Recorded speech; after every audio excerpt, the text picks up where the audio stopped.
दिल्ली की एक बड़ी सोसाइटी के फ्लैट नंबर 504 में रहते थे मुरारी लाल शर्मा, उनकी पत्नी सुधा और बेटा सुमित और बहू सोनाली। सोनाली सॉफ्टवेयर कंपनी में काम करती थी। सुबह से शाम तक की भागदौड़ में उसके पास घर के लिए उतना समय नहीं होता था। घर के सब कामों के लिए काम वालियां रखी हुई थी। फिर भी सुधा देवी शुरू से ही खड़ूस और तानों वाली सास थी। उन्हें लगता था कि बहू अगर नौकरी करती है तो घर और त्योहारों के संस्कार कैसे निभाएगी। दशहरे का दिन था। सोनाली अच्छे से तैयार हो किचन में आई तो सुधा देवी ने पूछा, तुम्हें आज भी ऑफिस जाना है क्या बहू? सोनाली ने कहा, जी माँ जी, वो एक प्रोजेक्ट की डेडलाइन है तो जाना जरूरी है। सुधा देवी ने गुस्से से कहा, अरे सोनाली, आज दशहरा है और तुम्हें ऑफिस जाना है?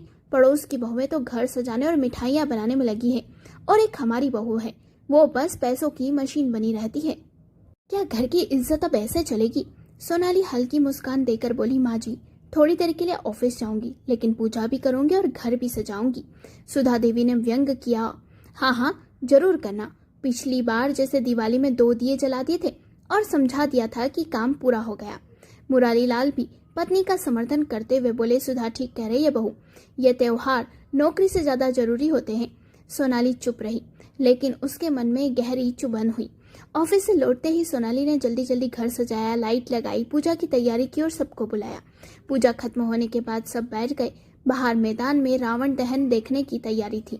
तभी सुधा देवी फिर बोल पड़ी, देखा मुरारी जी, लोग कहते हैं ना कि नई पीढ़ी को त्योहारों का कोई मतलब नहीं, वही हाल हमारी बहू का है, बस ऊपर ऊपर से कर देती है। मुरारी लाल ने भी सर हिलाया और कहा, सही कहती हो, आजकल की बहुएं त्योहारों का असली महत्व कहाँ समझती है। सोनाली अब और चुप नहीं रह सकी। उसने दोनों की ओर देखा और शांति से बोली, माँ जी, पिताजी, दशहरा सिर्फ रावण के पुतले को जलाने का नाम नहीं है। असल रावण तो हमारे अंदर बैठा है।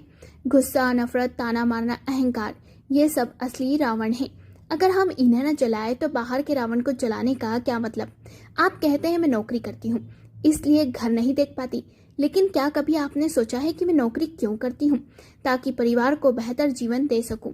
त्योहार मेरे लिए भी उतने ही पवित्र हैं, लेकिन मैं चाहती हूँ कि घर में प्यार का दीपक जले, तानों की आग नहीं।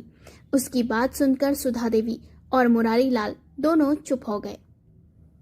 मुरारी लाल की आंखें झुक गई। उन्होंने धीरे से कहा, बहू तुम सही कहती हो, हमें अपने भीतर के रावण को जलाना चाहिए। आज तुमने हमें सही दशहरे का मतलब समझा दिया। सुधा देवी ने भी बड़े अनमने भाव से बहू का हाथ पकड़ते हुए कहा, बिटिया, शायद मैं गलत थी, ताने देकर ही अपना हक जताना चाहती थी। तुमने मेरी आंखें खोल दी। बाहर पटाखों की गड़गड़ाहट के बीच मैदान में रावण जल रहा था और घर के भीतर भी नफरत और तानों